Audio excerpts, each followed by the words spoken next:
What's going on, everyone? It's Marco Hanna, and I've been using the Motorola Nexus 6 for the past 4 months as my daily driver. The Nexus 6 has been one of those devices where it had such high expectations for it, but sadly the Nexus 6 didn't live up to all of them. But there have been a few surprises along the way, some good and some bad. So let's check out a few of them on this latest installment of the Nexus 6 challenge.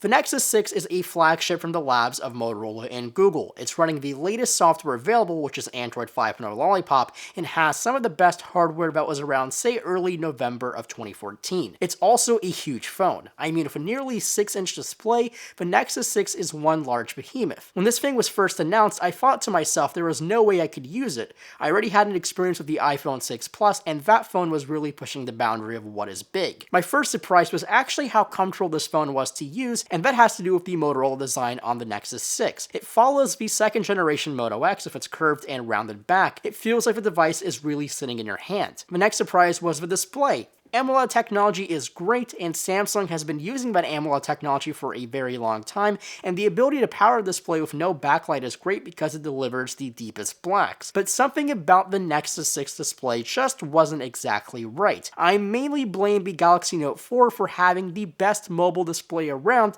but the Nexus 6 was not very color accurate, and everything seemed a little too warm. For example, whites looked more like a yellow. Next up is the speakers. While Motorola has been putting front-facing speakers on a few of its devices, they have never exactly wowed me with sound quality. The Nexus 6 has dual stereo speakers on the front, and they sound fairly good actually. Sounds much better than the Moto X, which only had one speaker on the front, and it sounded a ton better than the Moto G with its similar stereo speaker setup. But would I say it beats HTC's Boom Sound speakers? No.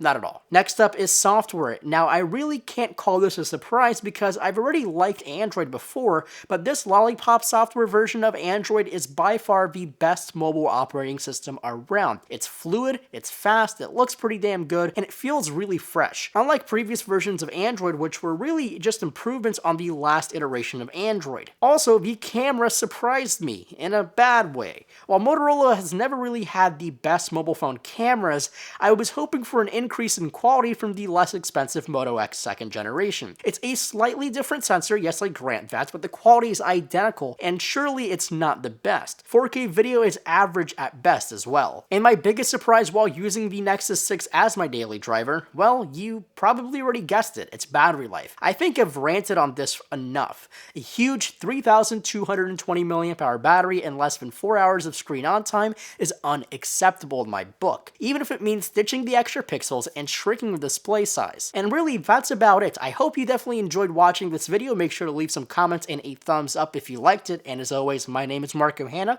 I'll catch you guys in the next video.